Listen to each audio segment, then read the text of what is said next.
चंचुला ने कथा सुनने के बाद गुरु के मार्गदर्शन में देह त्याग दी तो शिवलोक पहुंची। जब शिवलोक पहुंची तो उसने जो प्रथम दर्शन किया तो देखा भगवान शिव कैलाश पे बैठे हैं और उनके 5 मुख हैं।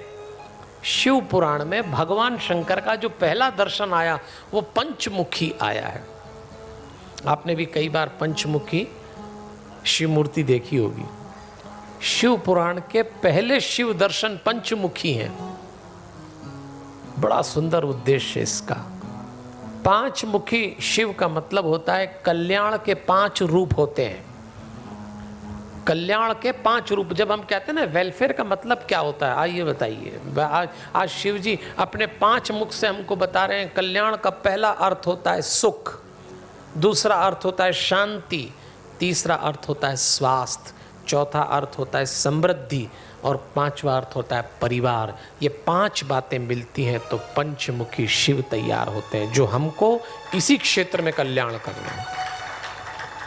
सुख सब चाहते हैं, सुख आ जाए तो शांति चाहते हैं, सुख शांति आ जाए तो स्वास्थ्य ठीक नहीं है वो भी, सुख शांति और स्वास्थ्य आ जाए तो समृद्धि भी आना चाहिए, चलो वो भी दे दी।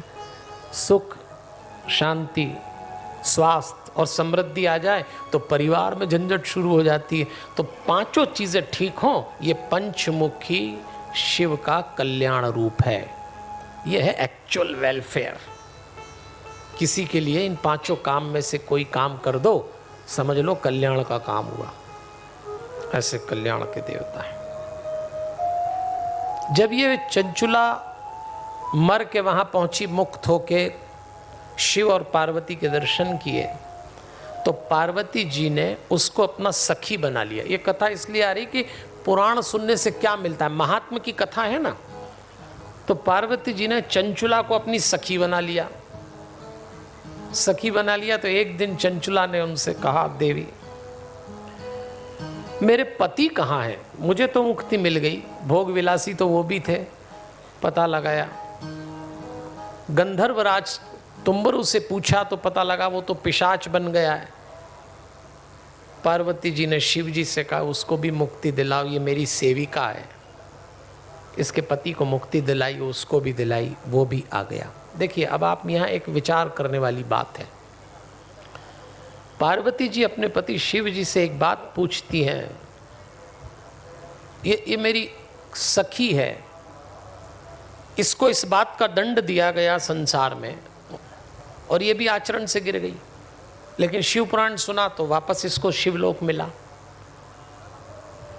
लेकिन अगर थोड़ा पीछे जाएं तो इसका क्या दोष? इसका पति इसको विवाह करके लाया। स्त्री को पुरुष अपनी अर्धांगिनी बना के घर लाता है। वो अपेक्षा करती है कि उसके साथ प्रेम पूर्ण व्यवहार हो, उसको उसके हिस्से का समय दिया जाए, मान दिया जाए, और पुरुष ने नहीं दिया तो ये कब तक धैर्य रखती? वो आचरण से गिरा, कुछ दिन बाद ये भी गिर गई। तो पहला दोष किसका?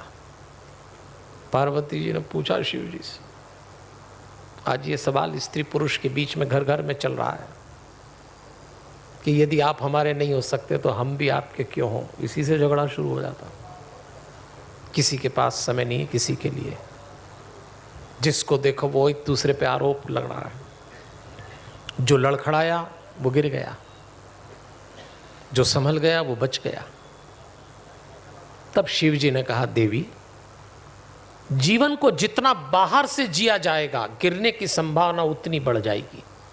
जीवन को जितना भीतर से जिया जाएगा बचने की संभावना उतनी। मैंने आज आपको क्या कहा? आज का सूत्र है स्वयं को जाने। यदि स्त्री को ये शिकायत है कि पुरुष मुझे वाजिब समय नहीं देता, पुरुष को शिकायत है कि जो मुझे चाहिए वो मेरी स्त्री नहीं देती, तो भीतर उतरिए। अपने स्वयं पे टिकते ही बाहर की मांग कम हो जाती है, और बाहर की मांग कम हो जाए तो आप भीतर से स्वस्थ हैं, प्रसन्न हैं, क्योंकि आपको अपना होना बचाना है। आप दिख क्या रहे हैं ये नहीं बचाना। ये सूत्र है, इसके लिए ही मेडिटेशन किया जाता है। अपने होने पे टिकिए, दूसरे के लिए आप क्या हैं थोड़ा इसको भूलना पड़ेगा। ये अभ्यास शिव पुराण का इसीलिए